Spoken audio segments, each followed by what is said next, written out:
नमस्कार दोस्तों, मैं हूं परविंदर सैनी। दोस्तों, आज हम बात करेंगे कि एक तरफ भारतीय जनता पार्टी लगातार अपने कुनबे में बढ़ोतरी कर रही है, दूसरी तरफ कांग्रेस पार्टी अभी भी आपस में उलझी हुई है, या यूं कहें कि कांग्रेस पार्टी अभी भी हार के कारणों से उबर नहीं पाई है। कांग्रेस पार्टी में अभी भी इसी को लेकर मंथन चल रहा है कि आखिरकार हम हारे क्यों, किस वजह से हारे, क्या कुछ कमियां रही। लेकिन बीजेपी से काफी आगे बढ़ चुकी है। बीजेपी लगातार अपने सदस्यता अभियान को आगे बढ़ा रही है और अब बीजेपी का कहना है कि वो अब बूथ लेवल पर अगले महीने यानी कि जनवरी से कमेटियां बनाने का काम भी शुरू कर देगी। कांग्रेस पार्टी ने अभी तक ना तो नेता प्रतिपक्ष का ऐलान किया है कि आखिरकार उनकी तरफ से किसे वो आगे करेंगे, इस पर लेकर भी अभी तक घमासान मचा हुआ है। सवाल पूछते हैं तो तरह तरह के उनके बयान भी निकल कर सामने आते हैं। इन्हीं दोनों विषयों को लेकर हमारे साथ आज चर्चा करने के लिए राजनीतिक मामलों के जानकार वीरेंद्र राठी हमारे साथ मौजूद हैं। राठी साहब, आपका कार्यक्रम में स्वागत है। आपका बहुत बहुत धन्यवाद। सभी दर्शकों को मेरी तरफ से नमस्कार। राठी साहब, एक तरफ बीजेपी लगातार सदस्यता अभियान को आगे बढ़ा रही है, अब कह रहे हैं कि बूथ लेवल पर कमेटियां बनाएंगे, और कांग्रेस पार्टी अभी तक उलझी हुई है कि हम क्यों हारे, कैसे हारे, क्या वजह रही। लगातार उनकी बैठकें चल रही हैं।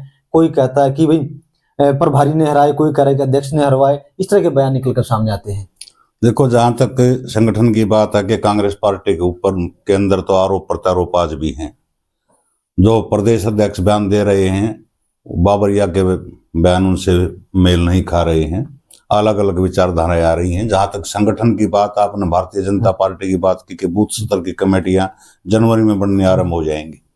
भारतीय जनता पार्टी का मिशन चला हुआ है सदस्यता अभियान का, और अभी अभी जैसे आपने बताया कि जो सतीश पूनिया जी हैं, उन्होंने अपने जो उनका सोशल मीडिया है उसके ऊपर लिख के पोस्ट डाली है कि 35 लाख से ज्यादा सदस्य हम हरियाणा प्रदेश के अंदर अभी तक बना चुके हैं।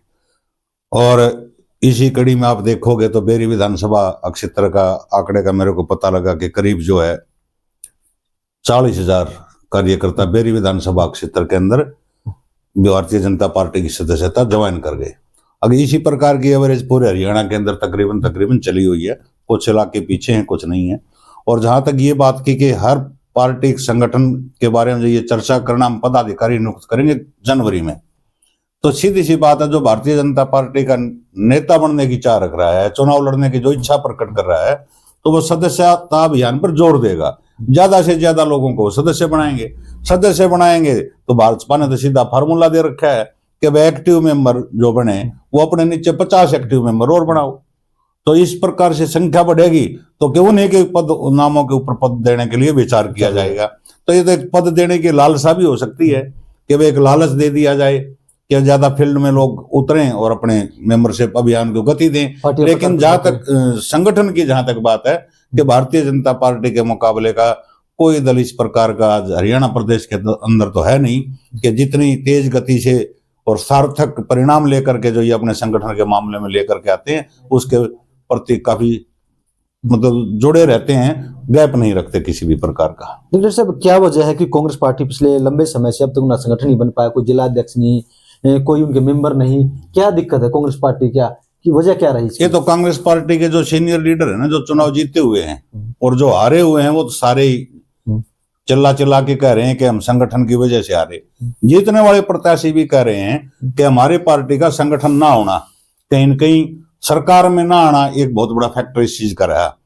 पूर्व राज्यपाल सत्यपाल मलिक जी बड़े फेमस रहे हैं, किसान आंदोलन में भी वो थोड़ी सी भूमिका उनकी रही, जिस प्रकार के बयान उनके आते थे। अभी उनका मैंने कल परसों एक इंटरव्यू सुना था, उसके बारे में उन्होंने कहा कि कांग्रेस पार्टी ने मेरे को चुनाव प्रचार के लिए आमंत्रित नहीं किया हरियाणा के अंदर। हालांकि मैंने भूपेंद्र हुड्डा जी को कहा था कि भाई मैं तैयार हूं जहां भी मेरे को बुलाओगे, लेकिन पार्टी की तरफ से मेरी कोई ड्यूटी नहीं लगाई गई। हालांकि उन्होंने 2 हलकों का जिक्र किया, एक दादरी का, एक बाढ़ का, कि मैं दोनों हलकों के अंदर कांग्रेस के प्रचार के लिए गया भी, लेकिन वो 2 सीटें भी कांग्रेस हार गई। और उनका स्पष्ट एक संदेश उसके अंदर वीडियो के अंदर है, जो इंटरव्यू मैंने सुना है, कि भाई कांग्रेस पार्टी में संघर्ष का मादा नहीं है, कि संघर्षशील पार्टी नहीं है, पार्टी संघर्ष नहीं करना चाहती, इसलिए चुनाव में सत्ता में नहीं आ पाई। तो इस प्रकार के सीनियर लीडर जब इस प्रकार की अपनी राय शुमारी दे रही हैं, और जो कांग्रेस पार्टी के प्रचार करना चाह रहे थे और उन्होंने किया भी है, तो कहीं न कहीं संगठन की कमी तो कांग्रेस पार्टी को खलेगी और खल रही है। इसका खामियाजा भुगतना इनको पड़ रहा है। पार्टी नेतृत्व एक चीज के ऊपर फोकस कर रहा है कि मैंने रिपोर्ट ये देती थी, फलाने को मैंने मैसेज भेज दिए थे, वो कहता है मेरे को 2 दिन बाद मैसेज मिले, होना जाना उस मैसेज से कुछ नहीं। कभी ईवीएम के ऊपर ठीकरा फोड़ना, ईवीएम कोई मुद्दा नहीं है। आज उमर अब्दुल्ला जी का भी आपने बयान सुना होगा, टीएमसी का बयान आया है। हाँ, टीएमसी का भी आया है, और उससे पहले कई बार चर्चा हम कर चुके हैं। ब्रजेंद्र सिंह जो कांग्रेस के प्रत्याशी उचाना से थे, वो भी कह चुके हैं कि ईवीएम का कोई जोड़ नहीं था, किसी प्रकार की कोई गड़बड़ी नहीं थी। तो इस चीज से जनता सुन सुन करके उनके कान पक चुके हैं। असली बात होगा, सत्ता परिवर्तन करना है, अपनी पार्टी को सत्ता में लाना है, तो पहले संगठन का निर्माण करो, अपने कार्यकर्ताओं की मजबूत टीम तैयार करो, गांव स्तर पर भी हो, बूथ स्तर पर भी हो, और प्रदेश स्तर पर भी हो, जिला स्तर पर भी हो, तो पार्टी को कामयाबी मिलेगी। वरना अन्यथा किंतु परंतु विपट लगते रहेंगे। डॉक्टर साहब, मैं आपसे थोड़ा जानना चाहूंगा कि कांग्रेस बार बार इस बात का जिक्र जरूर करती है कि संगठन की वजह से आ रहे हैं, आपने भी जिक्र किया, तमाम लोग कहते हैं, लेकिन वो वजह क्या रही, वो बिंदु क्या है जिस वजह से कांग्रेस पार्टी कदम नहीं उठा पा रही? क्या केंद्रीय नेतृत्व कमजोर है या हरियाणा में कांग्रेस पार्टी कमजोर? वजह क्या है वो? केंद्रीय नेतृत्व कमजोर नहीं है। केंद्रीय नेतृत्व में एक जान राहुल गांधी जी ने भारत जोड़ो यात्रा करके लेकर के वो आए थे, और उसका लोकसभा चुनाव के अंदर सकारात्मक परिणाम भी निकला था। इस हरियाणा प्रदेश से भी निकला था, 10 में से 5 सीटें कांग्रेस पार्टी जीत करके निकली थी। जब भी कभी म्युनिसिपल कमेटी के चुनाव आते हैं तो कांग्रेस के अंदर 2 गुट हैं, एक भूपेंद्र हुड्डा गुट, एक उसका विरोधी गुट। उसको आप एसआर के नाम दीजिए या कुछ भी नाम दीजिए, लेकिन उसके प्रमुख लीड रोल में आज कुमारी शैलजा है।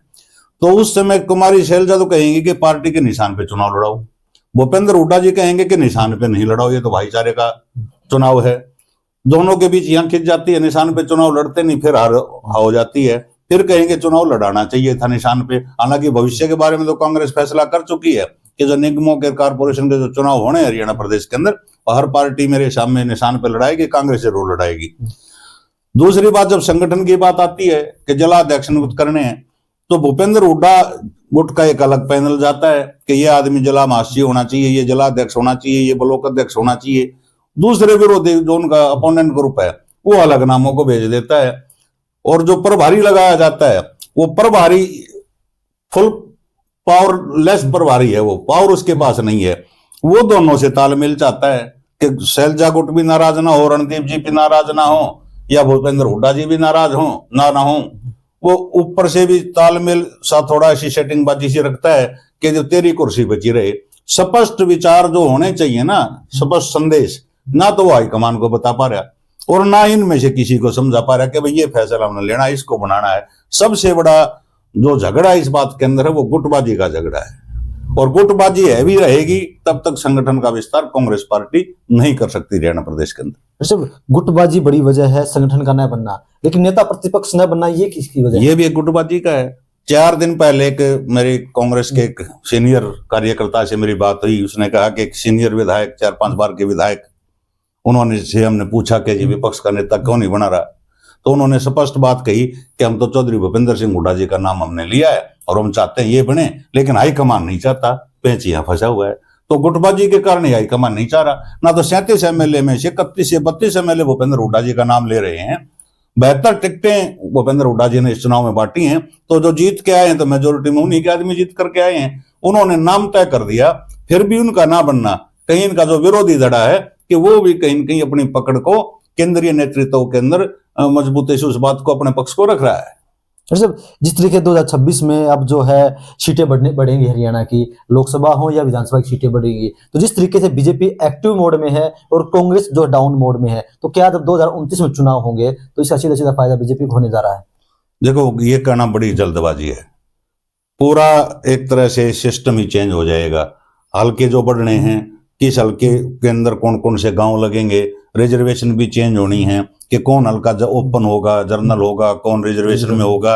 हो सकता है तब तक कोई ऐसा बिल भी आ जाए कि जिसमें महिला की 33% रिजर्वेशन की बार बार बात चलती रही है कि कहाँ महिला की सीट होगी, कहाँ ओबीसी की होगी। जैसे पंचायतों के अंदर भी दिया गया है आरक्षण, म्युनिसिपल कमेटी के चेयरमैनशिप के अंदर भी दिया गया है।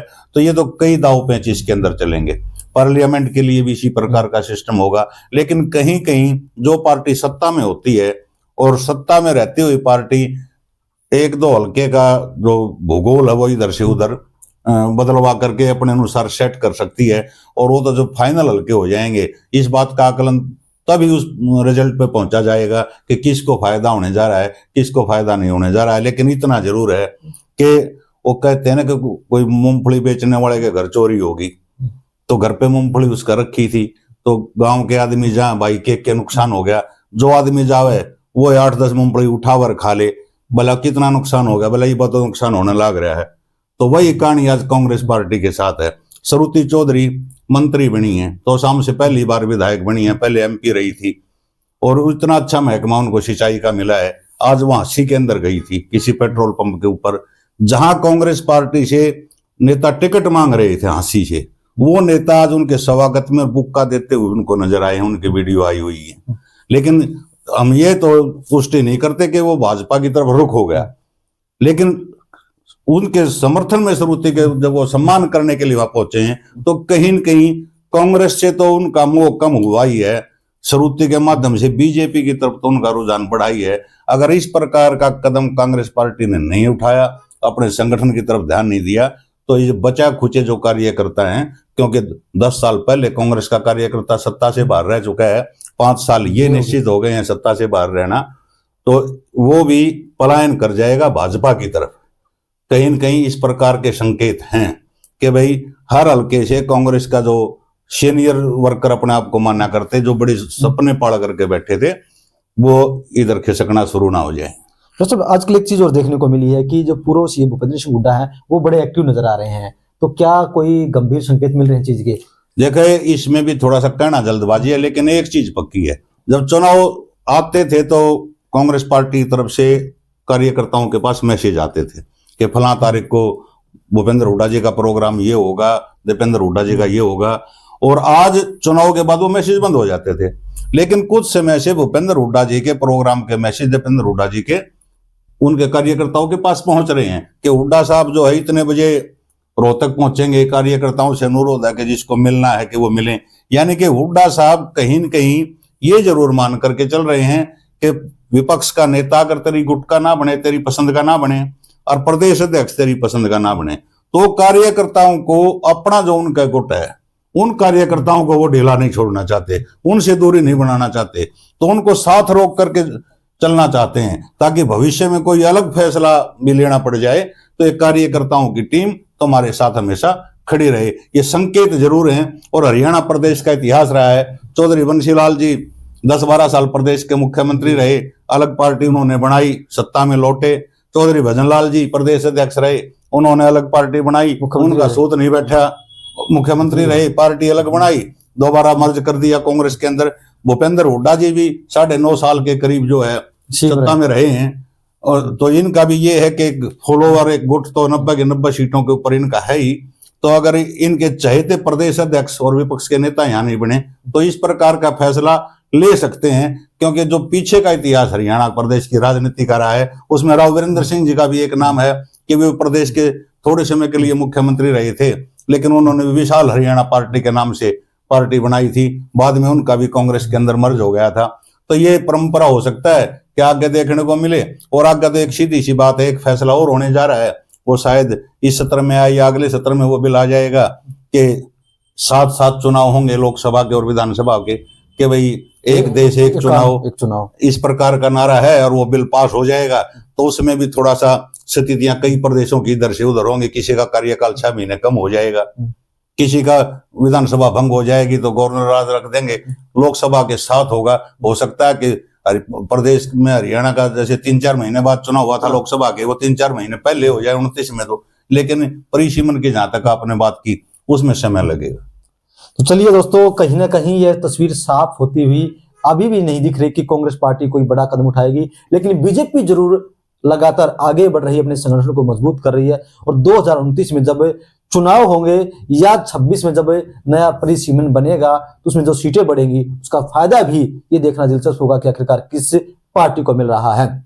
इन तमाम विषयों पर चर्चा करने के लिए रेड्डी साहब आपका बहुत बहुत धन्यवाद। शुक्रिया।